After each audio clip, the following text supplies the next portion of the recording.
Hey guys, welcome back to another video on the Inside Spurs channel. Happy Friday morning to you all. I hope you're all okay. I hope you're looking forward to a great weekend. And obviously, happy game day to you all. Spurs playing away at Aston Villa this evening. We're talking about the game. We're talking about some fascinating quotes coming out of the press conference that Ange held yesterday in regards to really the team news. I don't really want to speak as much about his plans for the final when we've got a game today. We need to focus on today's game. But alongside that, I also want to be talking about just the nonsensical, the harmful and massively irrelevant rumours and reports and chatter surrounding who the manager is next season. Oh, Spurs like this manager, Spurs like that manager. And I will put it out there early doors. We're not even a minute in. This isn't pro Ange. This isn't anti Ange. This is about the next few days being humongous for this club, and why talking about a manager that Spurs may or may not like, or who they'd like to hire maybe as the Ange replacement, is enormously irrelevant. Okay, so we'll talk about that as well. Like I said, we're not going to talk about Wednesday in terms of like injury updates and like, oh, what he might do for the number 10 role.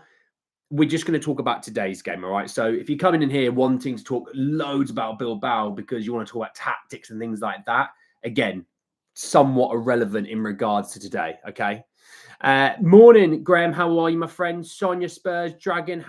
Evening to yourself, Dragon. Obviously, I know you're on the other side of the world. Jake, how are you, my friends? I don't know who they are. YFRUB, you frub. I don't know who they are, mate. They're talking smack, these people, apparently. I don't know. But regardless, let's talk about the game today. That's what I want to talk about first. Let's talk about the managers really quickly. Look, put it out there, early doors. I'm shutting it down. Early doors. You can want Ange to stay. You can want Ange to go. You can want Xavi. You could want the Ajax manager who bottled their season. You could want Thomas Frank and Tony Iriola, Marco Silva, me, Jesus, or your hamster to be the Tottenham manager next season. I do not care who you want as a Tottenham manager next season. Do you know why? And it's not because, I'm a YouTuber and I dictate what we should all agree on. No, not at all. We've got a game today and we've got a European final. Can we all just kind of agree until the Brighton game is finished, which is 9 days' time, by the way? I'm not asking you to wait months. I'm asking you just to wait basically a week. Wait and get that last game out of the season out of the way, and then let's talk. That's all I want. Again, it's not pro-Ange and it's not anti-Ange. It's just I want to focus on this season because there is opportunity to win a European trophy. I can't stress enough. To win a European trophy is not something that happens every day of the week. Go back to when Spurs last won a European trophy. I wasn't even in my parents' mind to have me, okay? And I'm nearly entering my 4th decade. So just think of it like that. That's how long it's been. So whilst we have the opportunity to do it, that's where our sole focus as a fan base needs to be. I mean, the constant Spurs are front runners sign this person. Spurs are inquiring into this person to sign players. Again, it's why is this coming out? We don't know who the manager is next season. Can we not just wait until we finish the season? We've got 9 days. Other teams are signing players. I get that, but that's because their manager is guaranteed to be here next season. You think of Man City and Pep, Slot at Liverpool, right? Company at Bayern. Hansi Flick at Barca. Obviously, Real Madrid know Ancelotti's not going to be there. They know it's Xabi Alonso, so they can start getting active in the transfer market. You also think about like a lot of their teams now, their seasons are done. Like Liverpool, season's done. Arsenal should be done with their season really this weekend. Real Madrid, done because Barca won the title yesterday. So, Bayern Munich, season's done. Like, they can all start getting going for the next season. We still got a huge few days left and we can't focus on next season. All the while, you're in a cup final. Man City. Now, Man City can do some things for next season because Hugo Viana has come in. Obviously, he's going to be running the shit. But Pep and the boys know we still got to do top 4 business. We've still got Palace in the FA Cup final. So when we talk about the idea that, hey, Spurs like this guy as a manager, Spurs like this guy as a manager, that's cute. That's nice. I do not give a flying monkeys. Okay. I don't care. Now, the correlation that I have to this is imagine Champions League final in 2019, right? Now, don't get me wrong, it wasn't that much longer until Mourinho was brought in to replace Poch. So there was probably something in the back of their mind that we might move on from Poch. There was always there has to be something in the back of their mind. They don't just make it in the space of a few months. Imagine there was talks about Spurs are admirers of Mourinho. You know, a week before a Champions League final, everyone's like, well, "What are we doing? Can we not?" What barbaric idea is that? Let's focus on the final. And I get someone's going to comment going, actually, Poch was higher in the table than Ange. It's Champions League final, not Europa League final. And again, go outside, touch some grass. It's a comparison. It's not a direct comparison.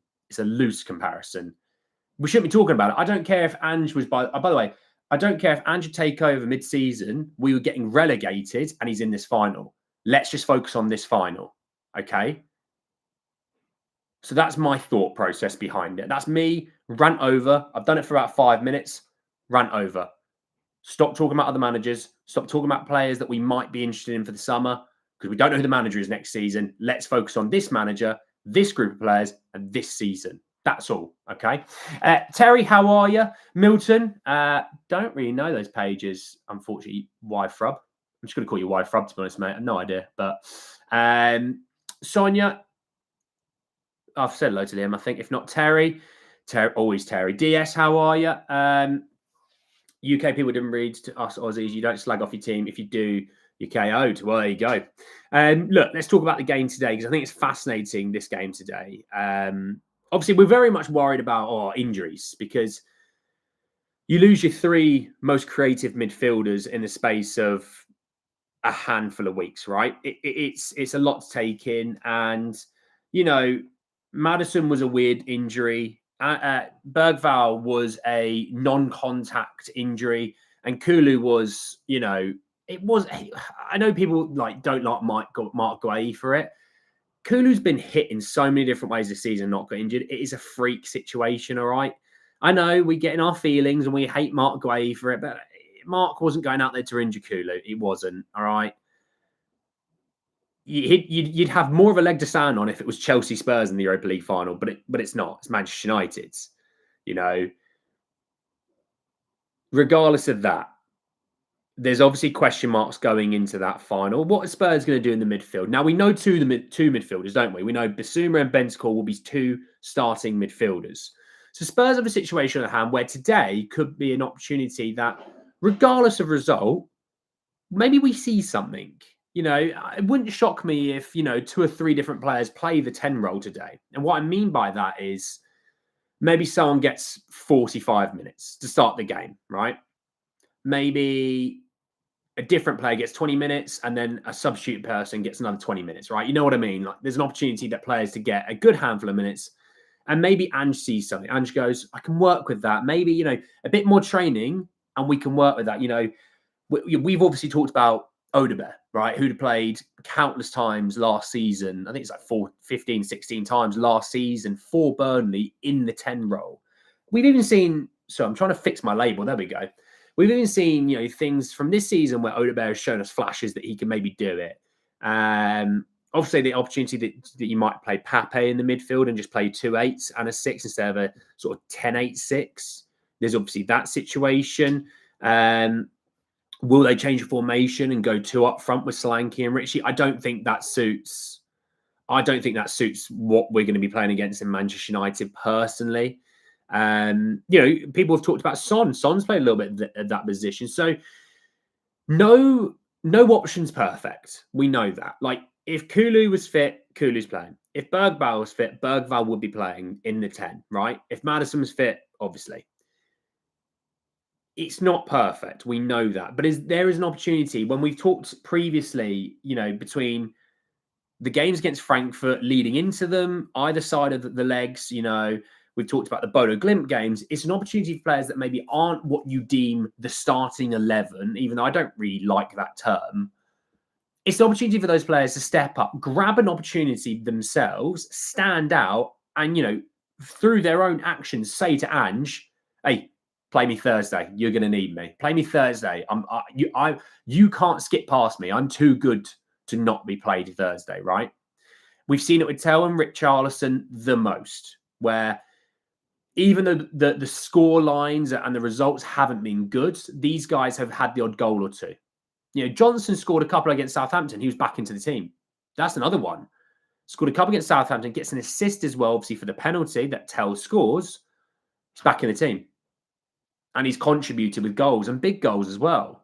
When you think of Tell, Tell had scored that penalty against Southampton. He scored against Wolves, albeit a bit of a fluky goal.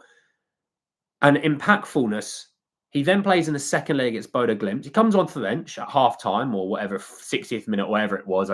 It's irrelevant, to be honest. First goal is from a corner. Who takes the corner? Matisse Tell.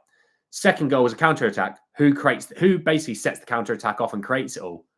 Matisse Tell. So again, even though he has no goal or assist in that game, he was a linchpin for both those goals. Richarlison in the first against Bodo Glimt, he gets the header back across goal for Johnson to score. He gets an assist. He scored a couple of goals, Nottingham Forest and Wolves. And it's those little things that even though the results may not be good, there's players who can take things away from their own game that day and say, hey, I wasn't too bad. I thought my link-up play was good. I scored a goal or I got an assist. Happy days. And then they get another sort of good game like that.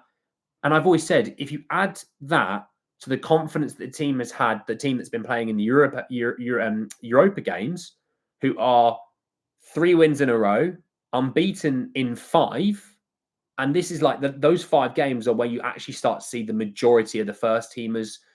Mickey only just came back from that time. Romero, that goes back to AZ Alkmaar. Both games against Frankfurt, both games against Bodo Glimt. We're unbeaten in 5. Okay. So there's obviously that sort of things, right? It's that sort of thing, right? This is the players today. Use this as an opportunity for you to pick up for. Maybe, for example, Odegaard today plays in the 10. Imagine he has an unreal 60 minutes and Ange goes, hook him. Get him off that pitch because he's bloody starting next week. Maybe Son plays a little bit of 10 and Ange goes, oh, hang on, I'm seeing something there. That's in, get him off at half time. I don't want to see him play any more minutes because I want him for midweek.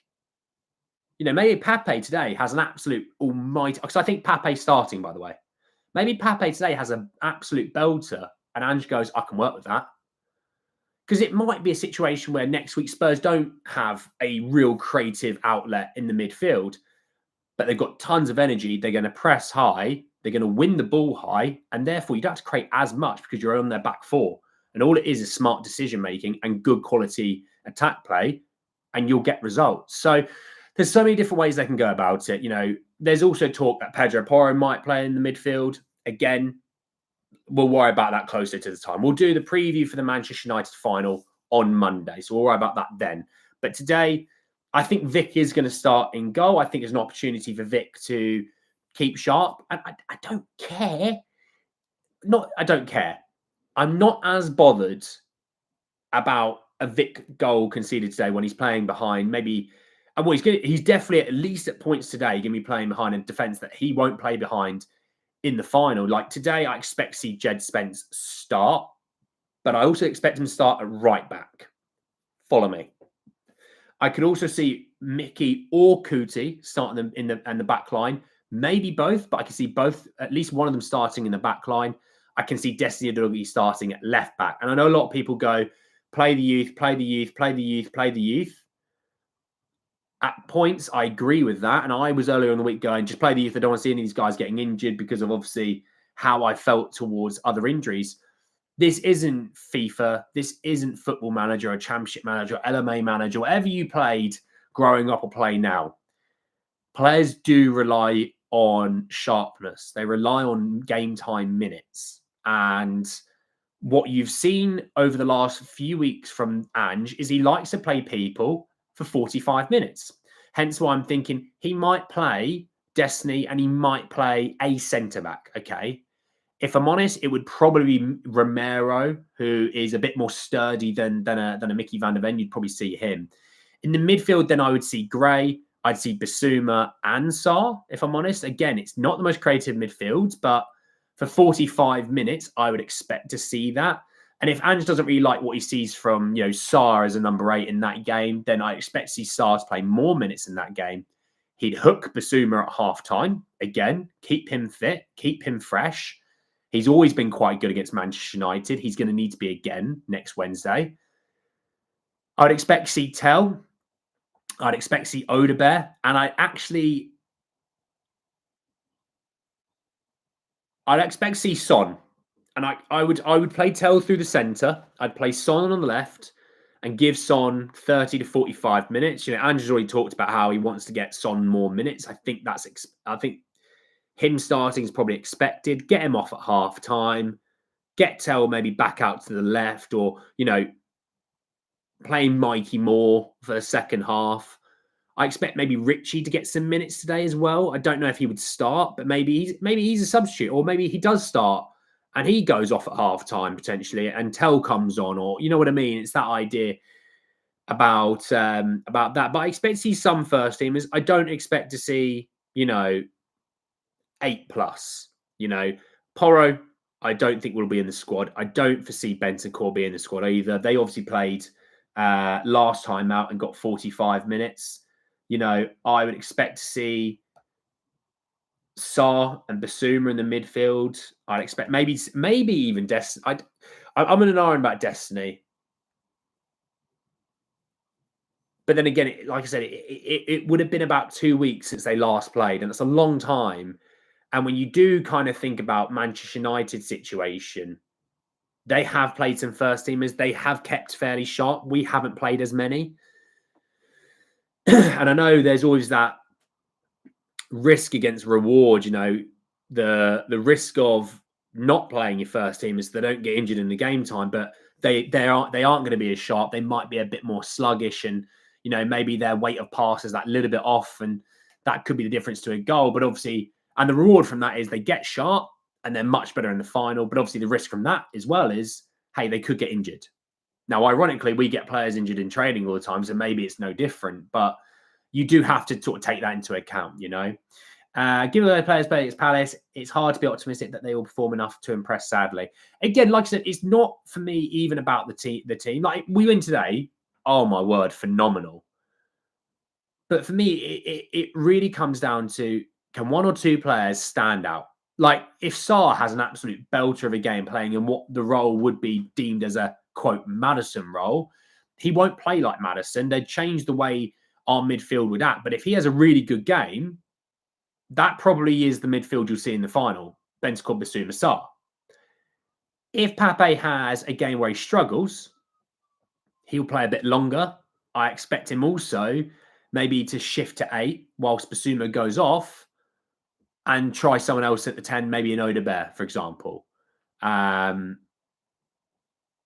can even see today a good point could be they might even try and change a formation. Not to start, I still expect the 4-3-3, but later on in the game, maybe try a 4-4-2 for half an hour. See what happens, Maybe Tell and Richie play up front. That's kind of my thinking on that. So we'll sort of see. We'll sort of see. If Ange wins, he's Juan de Ramos, which is fine. He'd be bigger than Juan de Ramos. He's winning a European trophy. Regardless if you like him or not, he will be heralded as one of Spurs' better coaches ever. Don't hate me, but I might triple captain Watkins against Tottenham for the FPL. Depends what you need to do today. What you need to do.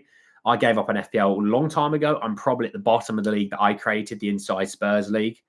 I just got screwed by not having Haaland at the start of the year, and everyone else did and captained him. And the players that I did have just didn't ever give me anything back. So I felt miles behind really quickly. I just couldn't be bothered. Listening to Ange's presser, I got the idea, won't risk any start. I'm coming to Ange's quotes in just a second. I believe that Ange and Levy have decided that we've gone at the end of the season, whether we lose cut, work on finding the most being in progress to speak. Right. Not a problem that work in progress can be done. It shouldn't be leaked out and reported to the moles. We as fans shouldn't be hearing about it. Us hearing, hey, they like Xavi. Hey, they like this guy. Why are we getting that? I couldn't give a monkeys about Xavi. I couldn't give a monkeys about any other manager that we're linked to. It does not help us. It only hurts us.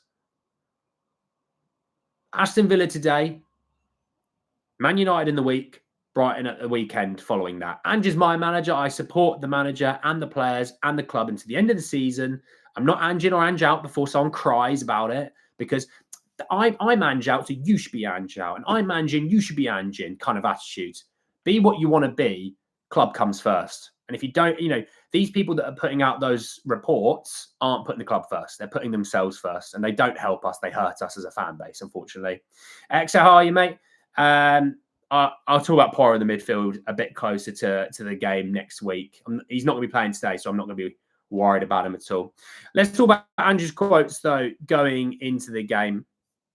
They asked him, obviously, about Kulu. They asked him about this game. They asked him about rotation. And he's got a bit of a long one here, so bear with me. All right, I'll rattle through it. He says, look, in a normal world, use this game for sharpening up, but we're not living in a normal world. That's the reality of our existence at the moment. We can't lose another player to an injury. It's just too finely balanced for us considering what's at stake. Villa are obviously going for the Champions League, and you see how important it is to them. And we are doing the same. In terms of selecting weaker teams for the Premier League, he says, I'm not sure what people are talking about when they talk about the integrity of the game.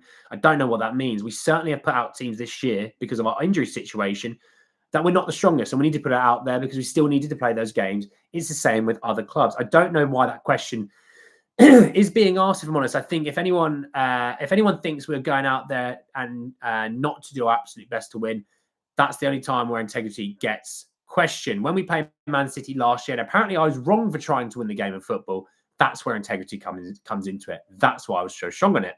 When you put a lineup out there, you're trying to win a game of football, but at the same time, every club has its own interest. You have to prioritize what's important for your club. Champions League is very important for all those clubs fighting for it at the moment. I can see how important it is. And every game and every decision is crucial, but we're in exactly the same boat. We have got Champions League qualification plus a trophy to win. It would be negligent of me if I wasn't doing the best thing for our football club to make sure we achieve that. They asked him what comes after the Villa game. And he says, we've kind of mapped it out. It's a day-to-day proposition, and a lot will depend on who plays and what I decide about tomorrow night and who plays and who doesn't. Then making sure the guys who don't and will be potentially involved on Wednesday, we get some good training into them, because I think that's important. Our program at the moment, all things being equal, we do the Villa game, won't get back until late Saturday. Won't get back till late, Saturday. Will be a rest for the players. We'll train Sunday, a good session for us, and then train here Monday morning and fly to Bilbao on Monday afternoon. Have a run on the pitch the night before and game Wednesday. I won't read the rest of it because the rest of it's kind of irrelevant. I agree with a lot of that. I do. Risk versus reward. I totally understand that as well.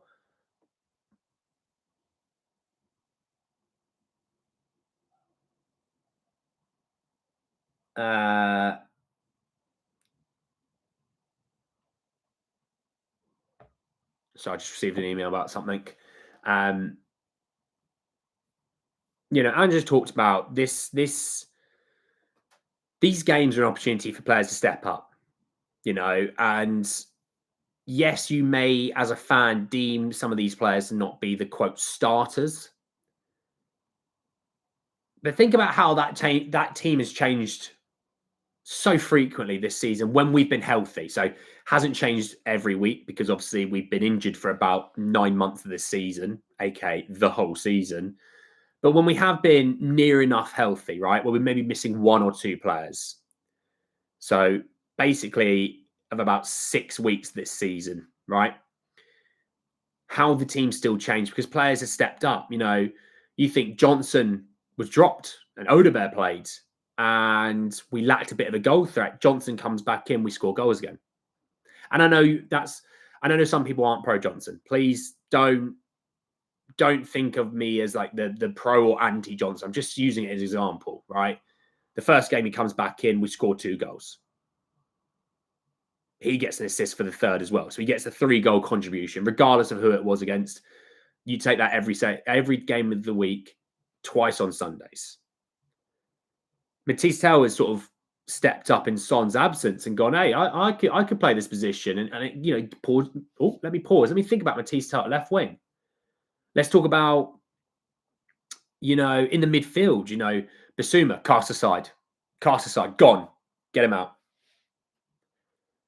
Was one of our best players against Bodo Glimt, home and away. Okay, that midfield's changed again. Now, the back four is a bit different because the back four, I did a video on it, which if, by the way, you did miss, I did do a video analysing the back four of, not including keeper, by the way, just back four, Destiny, Mickey, Kuti and Porro, and the games they have started together. So it's not always even the games they didn't start together. But I did a video, about 8 minutes long, I think it was, of all the games they started together, our win rate, our win/draw rate, and our losing rate. Go and check it out because it's absolutely phenomenal. It's fascinating stuff. And also the big thing about it for me is when people talk about, hey, I'd like to see Porro in the midfield. A part of me goes, okay, we might be more defensively sound in terms of Spencer's probably the better defender, but we lose creativity. And I know people go, play Porro right wing. It doesn't suit him because actually the right winger drags the attention. He lays the ball off. And look at the first goal against Bodo Glimt. The ball gets laid off to Porro. He takes a step. He doesn't beat his man, but he takes a step as the man tries to close him down, whips in the ball. And within 37 seconds, it gets starting against Bodo Glimt. Spurs are already 1-0 up. So for me, you play with that,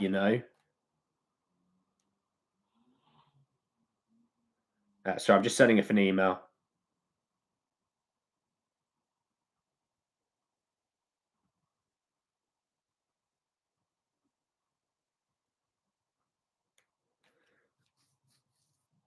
Okay, it's gone. It's gone. I'll wait for the other one to come back. Right, I missed some comments really quickly. Villa do not take it because I hope we have a strong referee. Well, look, this game is obviously massive for them. They're fighting for top 4 or top 5. Top 5 is Champions League this year, so we'll call it a top 5. I believe they're sitting right now in 6th, so they are in the Europa League at present. A win today, depending on what Chelsea do, a win today will at least take them into the top 5. If Chelsea don't win, it will take them even further into that top 5. But City aren't playing this weekend due to the FA Cup final. Forest obviously will still have to play, and Arsenal will still have to play. But Arsenal and Newcastle play one another, so second plays third. So there's a lot of factors that can go into that. But if Villa, for them, it's just do your job. Worry about doing your job, and the chips will fall where they need to fall. So we'll see. Alan's here, Tottenham Logic TV. Give him a follow if you haven't already. It's good stuff. It's good content. It's good level-headed stuff. Hello, mate. Talking about a new manager before a final is hypocritical, as the same people say we are the problem supporting the team. How does slagging the team and the players off before a final help? Well, exactly. Make the main thing the main thing. The main thing should be, well, for me, the main thing today, it's today. Like, for me, I totally get the idea that, Wednesday's everything. You can't just fast forward time there. You still got a game today, and you might not even win today. You might get beat 4-1, right? You might do. I predicted that we're going to lose 3-1, by the way, just to give you a heads up.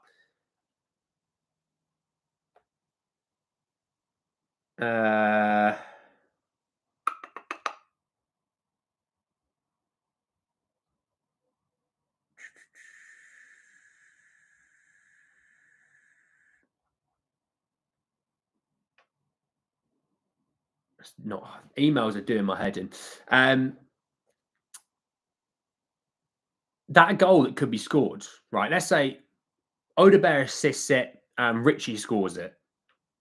Right. Because it's not your starting 11, put your mind to it, So we'll sort of see. I might have to nip off a call to take a call. 1 second. Berth for the super chat, absolute legend. He says, Ange,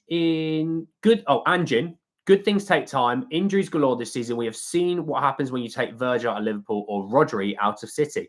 Well, look, first and foremost, mate, you're an absolute bloody legend for the super chat. You absolute legend. And look, he's not exactly had a good run of things, and I get it with the injuries, and there's a lot of things that go into the injuries that plays a part. I know people go, "Why did Ange say that about Kulusevski? That he was just something simple and he'll be fine." Ange isn't a doctor; he can't see through people's bodies. I hope you know that. What's he supposed to say? Come out and go, he's probably knackered. Like, what am I supposed to do? He can't win. If he says it's going to be serious, it's not serious. They go, he doesn't know what he's talking about. And if he goes, it's not serious and it is serious, you can't win with Ange, unfortunately, with some people. I expect Olistesi probably to get some minutes today in the midfield, yeah. I couldn't agree more. I don't care about a new manager. We've got to be all in for Wednesday. Play the kids today and let's get Man United. Let's go. Well, look, exactly. Let's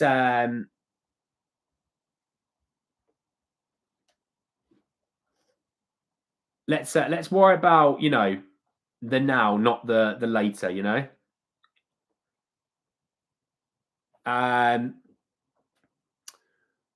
welcome, Alan. Don't worry. Annie, I disagree. Spence can cross. For some reason, he's better out on the left side, but I for sure consider starting him and integrating Pedro as the creative centre mid. He'd be amazing in the 10. I don't know if I want Pedro that far forward. The midfield, fine, but I would see Pedro more as an 8, because he winds up in those positions anyway, doesn't he? When you think about it, Romero's literally, as soon as Romero gets the ball, he's looking ahead of him into the midfield to see where Pedro is.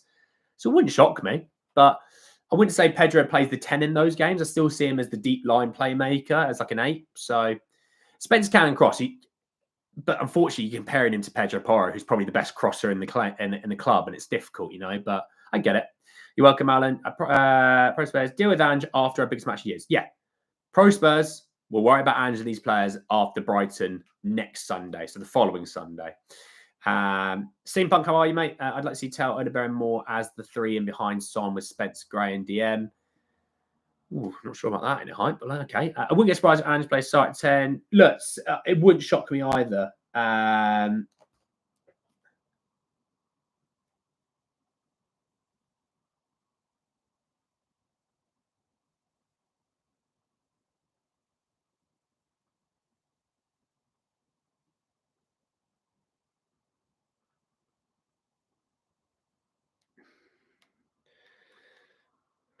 Yeah, right. I'm back quickly. Sorry.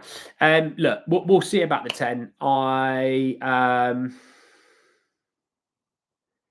think there's so many moving parts about that 10 that let's see what happens tonight. I think tonight's going to be fascinating because tonight's going to give you an opportunity. There's a thumbs up. You're welcome. I didn't realize it just did that. Let's see what happens tonight. Let's see what he goes with. I can expect to see a midfield 3 of Gray, Bissouma, Sarr is my guess. See what that gives, and then play around with it in game. Just play around with it in game. Maybe at half time. Because I expect if Bissouma starts, I'd expect Bissouma to be hooked at half time, regardless of how the game's gone, because I think he will start in the final. Therefore, let's not overdo it. That'll keep him sharp enough. Get him off. Get someone else in the midfield. If you're playing Destiny, you could go and put then Spence at left back, go play Gray at right back, put Sarr in the midfield, play Olistesi even, and then he try Odeberg. That's kind of, I think he's going to tinker. I think he's going to play around with a few things. Not remotely thinking about a new manager right now. Don't think he'll put players in positions they've never played before. Will need to be solid to get a couple of goals by any means. I'm good, mate. How are you? Faz, mate, how are you? I hope our fans don't throw their toys at the pram if we lose badly as expected. You always will. But then it's the same thing. Like, you always want to win every game. So I don't blame them as such. But some of them are somewhat unrealistic at times. Do you think Berval will be back? Look, Andrew said he won't be. But that doesn't, fortunately, that doesn't completely mean it won't happen.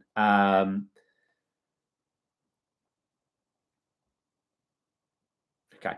It doesn't mean it wouldn't happen, but we'll see when it comes close to that. If you play Sarr at 10, we might as well hand the trophy to Man United. Well, let's see, mate. Unfortunately, there's no phenomenal situation that's going to come about from this. No player is a perfect fit. So use training from obviously earlier in this week. Use the game today to play around with a few things. Try Sarr for half an hour, 45 minutes. Try Odegaard or try Son or try a mixture, whatever it might be. Give it a whirl. What they always say, throw enough things at the wall, something will stick. That's my thinking. Not one of these players is perfect in that position for me. But if you kind of already go, well, that's definitely going to work. We haven't seen enough data on things that it will or won't work. Now, with Sarr playing, I don't look at Sarr as playing a 10 because I look at 10 as Bergvall could play that, but Kulu and Matters, right? I look at Sarr as more as the 8. And there's an idea that you could also go with the idea of play Basuma, play Bentancur and play Sarr and just press the crap out of them. And hopefully, like Man United, you can pinch the ball off of them. And you can, like we said about Bodo, set traps, pounce. And it could work. Now, it could also absolutely stink up the gaff. It could absolutely stink up the gaff. I'm not going to deny it. But I'm just saying it's a potential. Odegaard did play 10 for Burnley. I hope if we win the Europa, I hope we do it. It's good for us. Absolutely. Will Sonny play in the final? I think Son will start in the final, depending on how today will go. So, like, if he comes through the game, no issues, plays all right, he's in the final. Sarr's become more advanced pressing in a few games, might put him there potentially. Torgapara and Slanky, Son in the 10 position is ridiculous. Only players we have left to play there is Odegaard and Moore. Kinski played as number 10 in the under 8s. He can't play though. He's not in the Europe squad, so we're screwed. We've screwed ourselves. Ben Davies at CDM. No, definitely not. Look, if I'm honest, it's a hard one to see. But let's just see what happens tonight. And also, don't forget, guys, we're obviously couch coaches, aren't we? Or sofa coaches or sofa managers, you might want to call it. They'd have been doing stuff in training. Ange would have been testing different players out in that area. Now, maybe it is Mikey Moore. Maybe Mikey Moore's been playing the 10 in this. Mikey Moore might start today in the 10. Let's not deny that could happen. And Ange might have gone, okay, there's something I can work with here. Now, he might have been starting in the 10 in training and he's stunk up the gaff and it goes, okay, he's not going to be playing in that position. It doesn't suit him for what we need right now because not every 10 is the exact same. There could be a situation where it's like, we played Sonny in there. Yeah, I can see. Oh, yeah, Sonny's working. Maybe he'll start against Villa in the midfield. Oh, okay. Maybe it goes, right, every option we've seen, we've tried against Villa as well. They all were naff. We're going to play 2 up front. And there's always that. So we'll sort of see, if you know what I mean. No situation's perfect, but we don't see training. Maybe someone's killing it in training, Last couple of comments, Dragons in at 10 will shock you not. It shocked all of us as well. I'm really worried about the midfield, to be honest. Biss and Benny need to rediscover part. Well, look, Daniel, mate, Bentancur's been really, really good since the international break. Basuma's been fabulous in those 2 games against Bodo. Let's see how those 2 are going to be playing. If they play anything like they did against those two games against Bodo and Bentancur since the international break, we've got the midfield there, I love when fans think they know the solution. None of us have coaching qualifications or manage a football team. I've been on Football Manager. I won the treble with Spurs after a few seasons. I mean, I got Florian Wirtz on a free. I don't know how, but he was incredible. The way you play ball carrying number 10 rather than a passing number 10 might actually work better, potentially. Have Olisesi gotten his debut before? He's got minutes, surely. I don't remember exactly when, but I'm sure he does. Look, thank you all so much for joining me this morning. I really appreciate it. I have to go and have a call with someone about a job. So I will speak to you all definitely later, maybe after the game, to talk about the game. If not, we'll talk about it tomorrow morning. Thank you so much for joining me this morning, you absolute legends. And I'll speak to you all a little bit later, if not tomorrow, talk a lot more about Spurs. Take care, everyone. Peace.